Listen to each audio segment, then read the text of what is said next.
gagawin natin ay yung household, no? Number of household. Okay? So, meron tayo kaninang field na male, female, and yung household. Yung household, yun yung total number of male and female. Okay? So, hindi siya pwedeng pagsamahin dito sa ating groups. Dapat isang field lang yung ating pipiliin. Okay?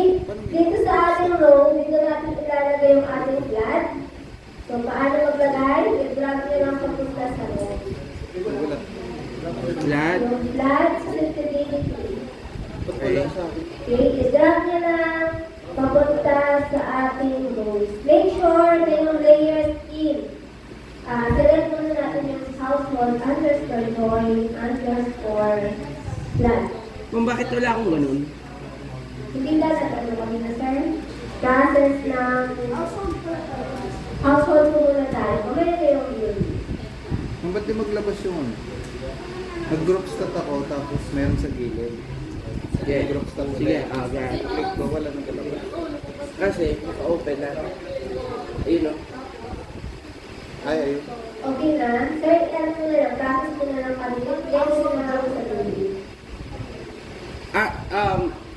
Pero wala. Ito muna natin ginawa. Wala ka lang yung ganun, yung ganun. Household for ito?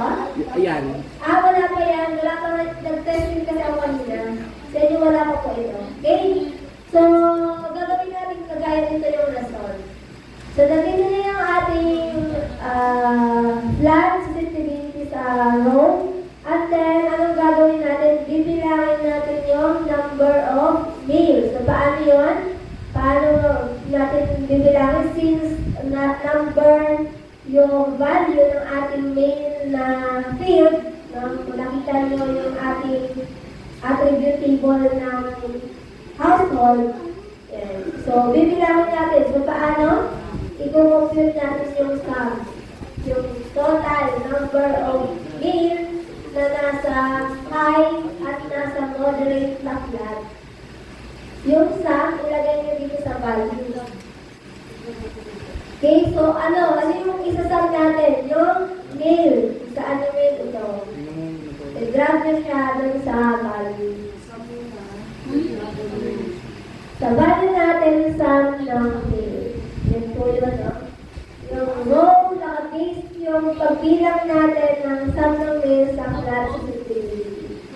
Then, click nyo yung calculate. So, meron na yung lalabas dito na table. Meron na po ang lumabas na table. Yes po. Meron na? Yes. So, ano sa ibig sabihin nito?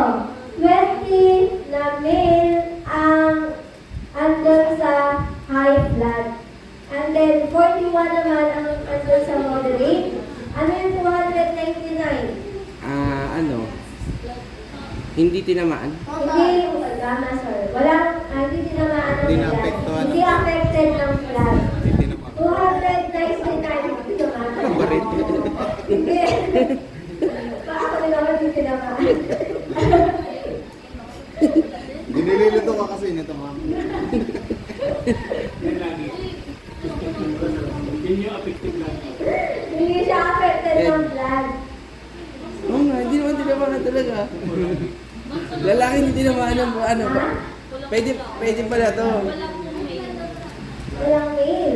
Bakit? Saan? Ma'am, patingin yung layer, make sure na household underscore join underscore flat. Walang mail? Wala.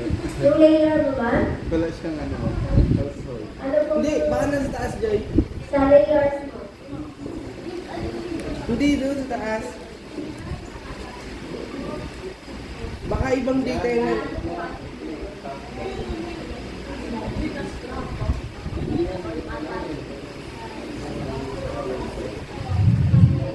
Okay. Okay, so nakuha na natin yung number of male na affected ng high and moderate. Okay? So, paano naman natin nakuha yung number of female? Baltan lang. Palitan lang natin yung Male. male. So, paano gagawin natin? Itaas. I-drag mo ulit siya papunta sa taas and ang ipalit mo ay yung female. Calculate. Okay? And calculate nyo lang ulit. So, isa na ulit yung Bakit parang pareho lang? Hindi, ma'am. Hindi, okay. 299 yung kanina. Ha? 299 Ah, ito na. Ayan. Nakuha po ba yung sa ating book stat?